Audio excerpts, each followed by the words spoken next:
Эфир Абхазского телевидения продолжается, и вы смотрите информационный выпуск Камши-Кушара. Здравствуйте! Сегодня в выпуске.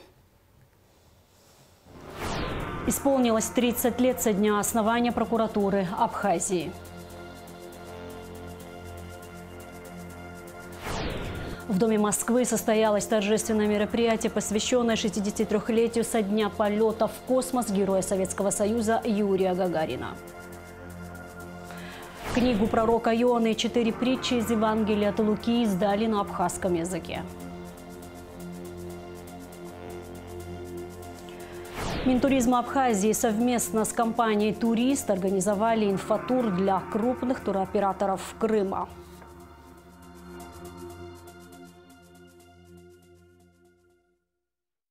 Исполнилось 30 лет со дня основания прокуратуры Абхазии. В честь юбилейной даты в Сухуми прошло торжественное заседание, в котором принял участие президент Аслан Бжаня.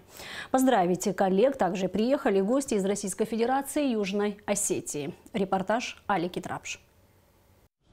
15 апреля 1994 года постановлением Верховного Совета Абхазии была учреждена должность генерального прокурора, а первым генпрокурором был назначен Анри Джергени. Именно эта дата и считается днем основания органов прокуратуры Абхазии.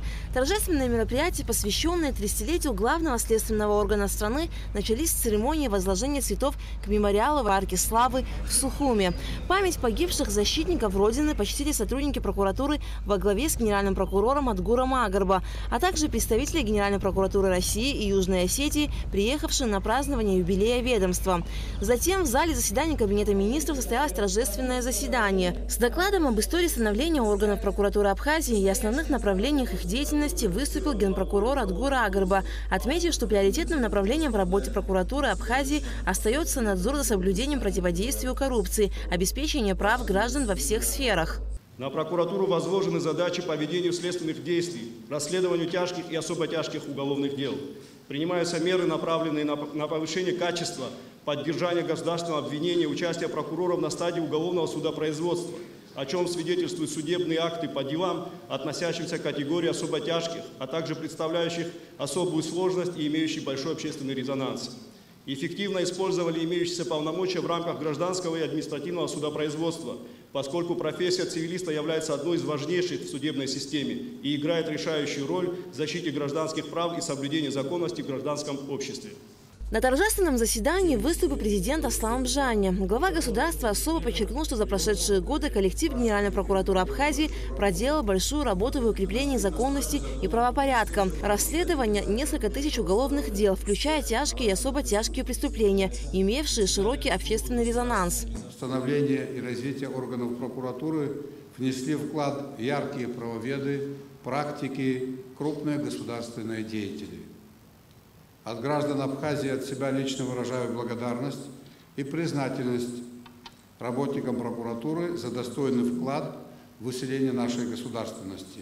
Особую благодарность хочу выразить ветеранам прокуратуры, которые на протяжении многих лет служили на благо Отечества.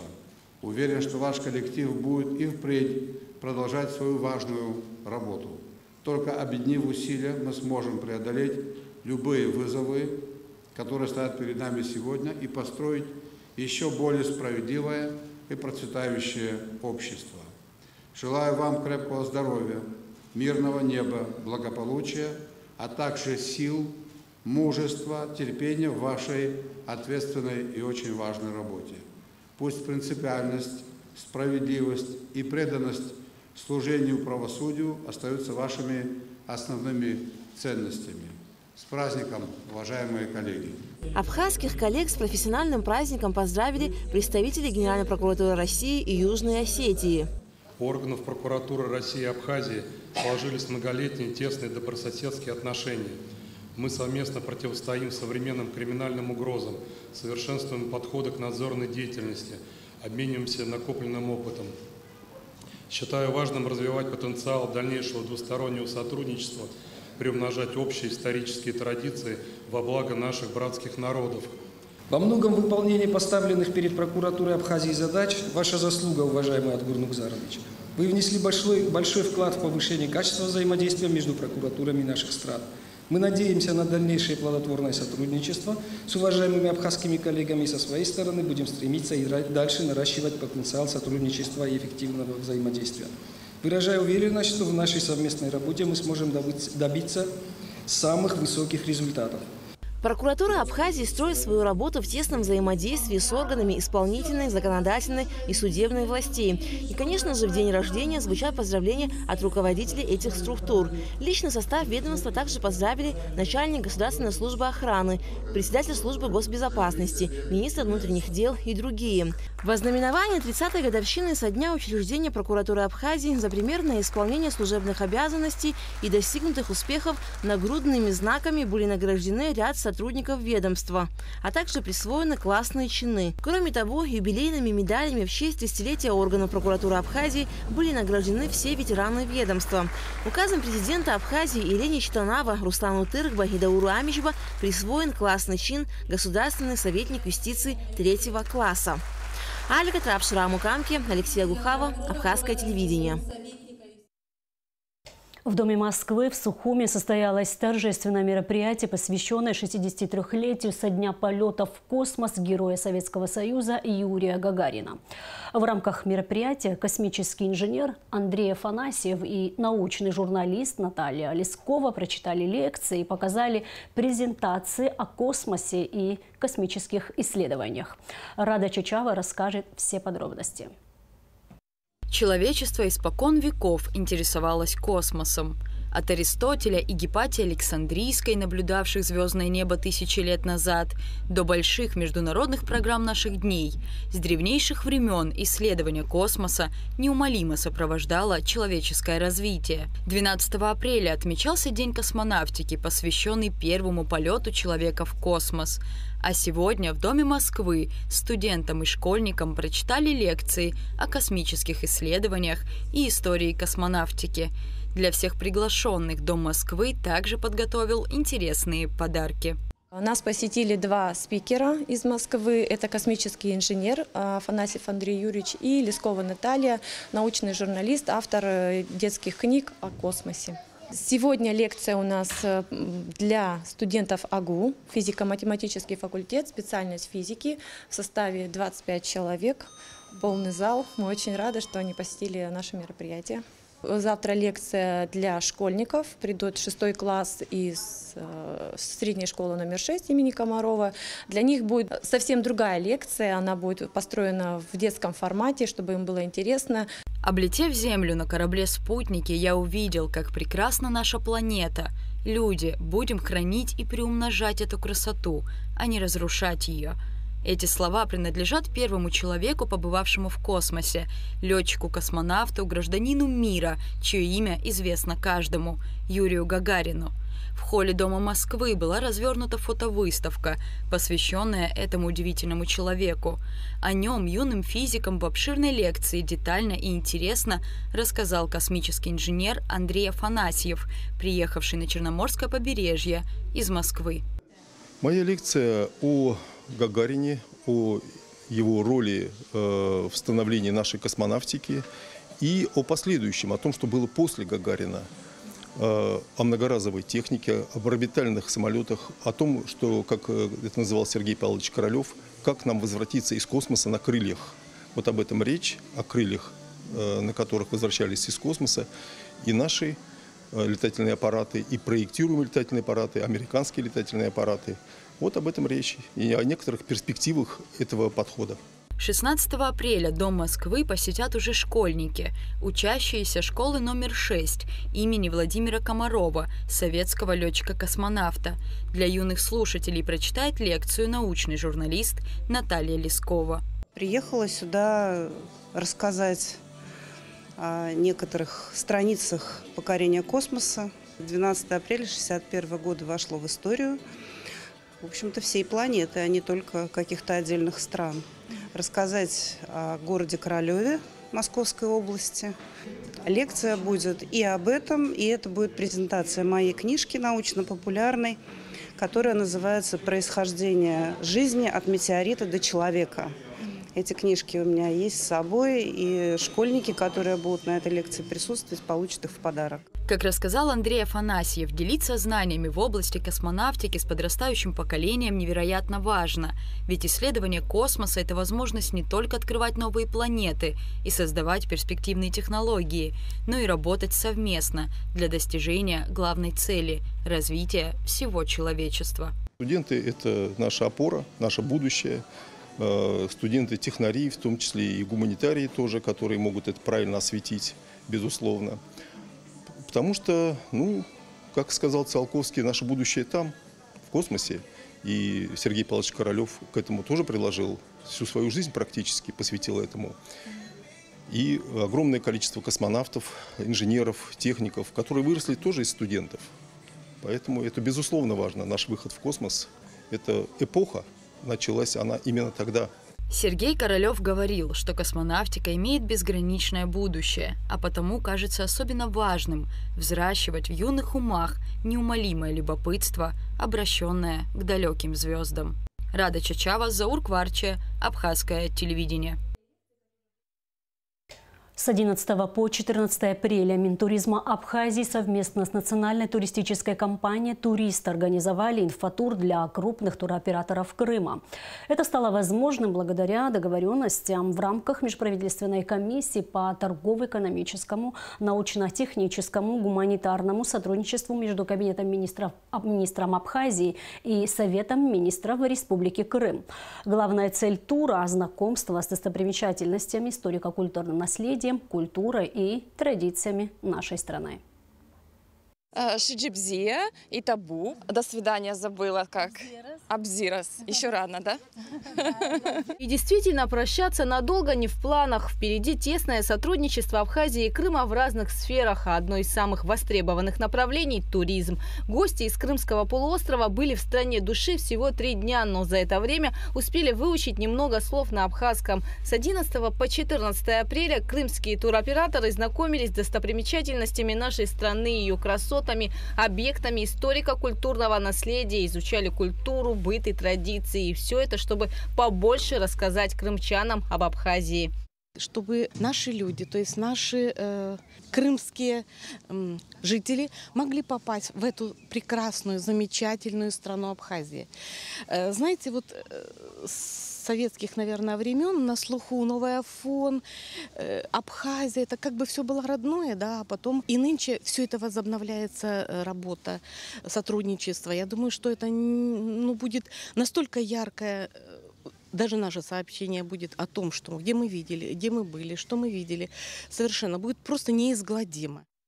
В Абхазию многих ее гостей заставляет возвращаться не только теплое ласковое море, величественные горы, таинственные пещеры и водопады, но и, конечно, гостеприимство жителей. В этом крымские туроператоры убедились сами.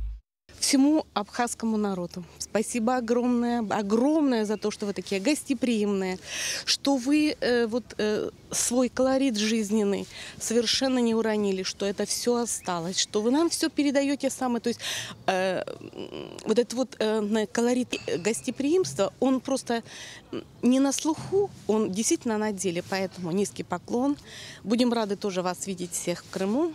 Даже ваши экскурсоводы – это уникальные люди есть, которые говорят о своей стране с такой любовью и с таким вдохновением. По словам крымских туроператоров, спрос на поездки в Абхазию у крымчан есть, отметили гости, и разнообразие экскурсионных маршрутов, а еще из плюсов – транспортные возможности. По транспорту удобно. У нас например, прямой поезд до Адлера. Мы до Адлера доехали, все, считайте, мы в Абхазии. А для нас, для крымчан, это же сейчас тоже мы куда угодно выбираясь, мы выбираемся через Адлер. Потому что лететь мы можем только из Адлера. И вот куда-то мы добрались до Адлера, нам еще лететь, а тут мы доехали. В Симферополе сели, в Адлере вышли, и все, и отдых начался. Красиво, интересно и доступно. Поэтому для нас это очень актуальное направление. По возвращению на родину туроператоры расскажут о маршрутах по Абхазии и ее достопримечательностях. Инфотур для них организовали Министерство туризма Республики и национальная компания «Турист». Предполагается, что сезон ожидается хорошим. Здесь я считаю важным то, как мы будем встречать гостей, все те, кто имеют отношение к туризму, вообще все жители Абхазии, если совместно, дружно будем встречать гостей таким образом, чтобы каждый гость, уезжая из Абхазии, имел желание снова и снова возвращаться к нам. В первую очередь хочу пожелать всем мирного неба, спокойствия, чтобы люди могли жить, работать, иметь возможность отдыхать. Хороших новостей, всем хорошего сезона. Тесные планы в сфере сотрудничества обсуждались на прошлой неделе в рамках Абхазо-Крымской межправительственной комиссии по торгово-экономическому, научно-техническому, гуманитарному сотрудничеству. Стороны условились предоставлять информацию о паломнических, культурно-познавательных, патриотических, экологических и других турах в Крым и Абхазию. Обсудили организацию совместных выставочно-ярмарочных мероприятий, ознакомительных экскурсий для туроператоров, увеличение туристического потока между Абхазией и Крымом. Гугу Цавардани, Асмат Гуния, Тимур Гогохи, Абхазское телевидение. Книгу пророка Ионы и 4 притчи из Евангелия от Луки издали на абхазском языке. В Абхазском институте гуманитарных исследований имени Гуля прошла их презентация. Книги были изданы Институтом перевода Библии в Москве и вышли тиражом по 1000 экземпляров. На презентации была Лаура Капш.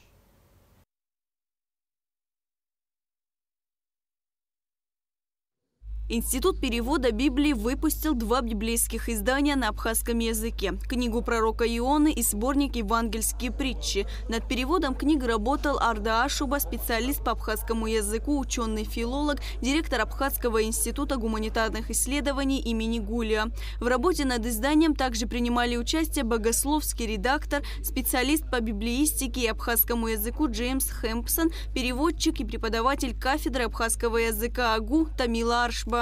И мне, как неопытному, было интересно, перевел за, скажем, несколько дней, но мы 3,5 года редактировали.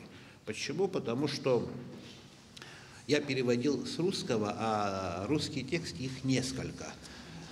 И где-то есть все равно разница. Но когда появился богословский редактор, который начал изучать абхазский язык, который начал интересоваться абхазской традицией, его зовут Джеймс Хэмпсон, и он заговорил со мной на абхазском в Москве, в Институте перевода Библии, и я думал, несколько слов, может быть, знает. Нет.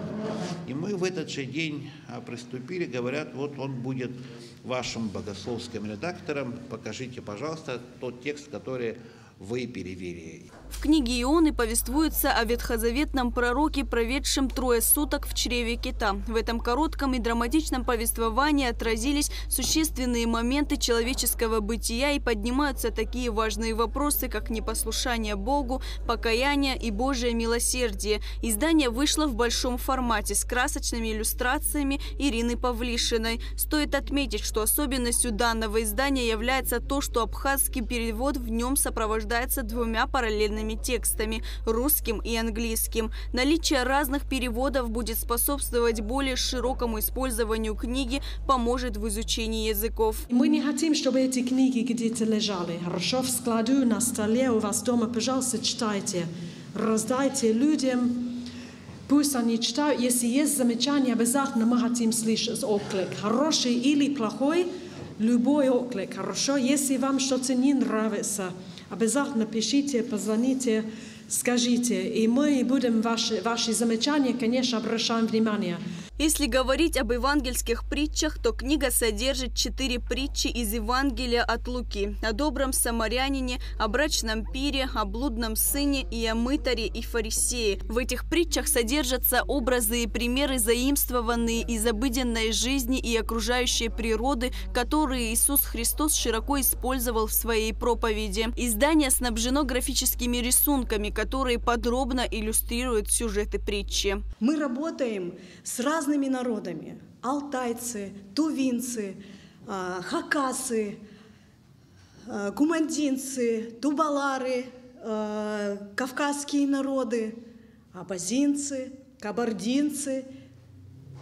И мы сотрудничаем и именно хотим, чтобы наше партнерство было с теми людьми, кто заинтересован в этом, кто понимает суть того, что они уйдут, а их дети останутся. Они уйдут, а что дети получат?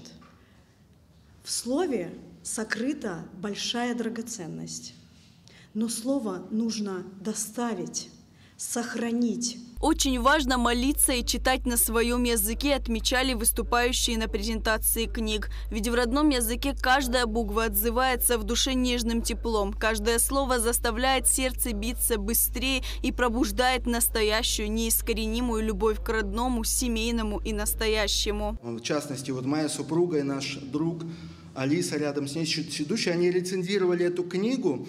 И это происходило на моих глазах. Супруга моя читала 2 главу на абхазском языке. Она говорит: Саша, ты знаешь, как глубоко слово проникает в мое сердце. В этот момент я понял, друзья, что значит родной язык для человека, да? Когда человек читает на родном языке, сердце открыто для родного языка, и слово проникает в глубины сердца и души вашей. Как это важно, оказывается, твой язык, который в тебе что-то будет.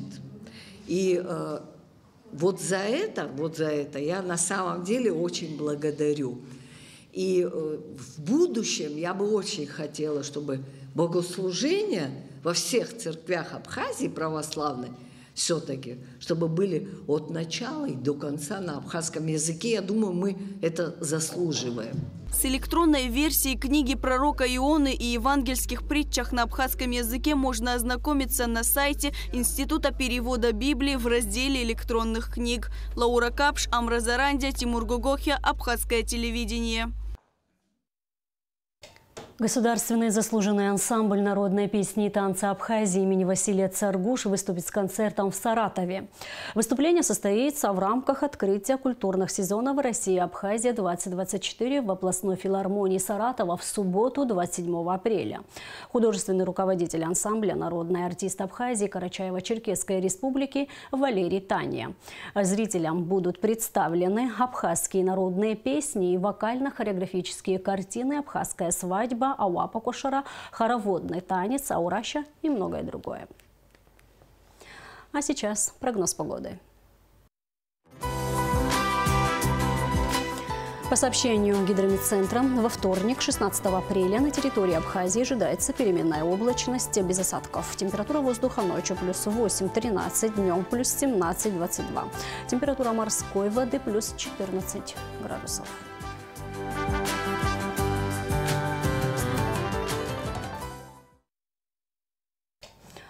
На этом наш выпуск завершен. Спасибо за внимание и до встречи в эфире.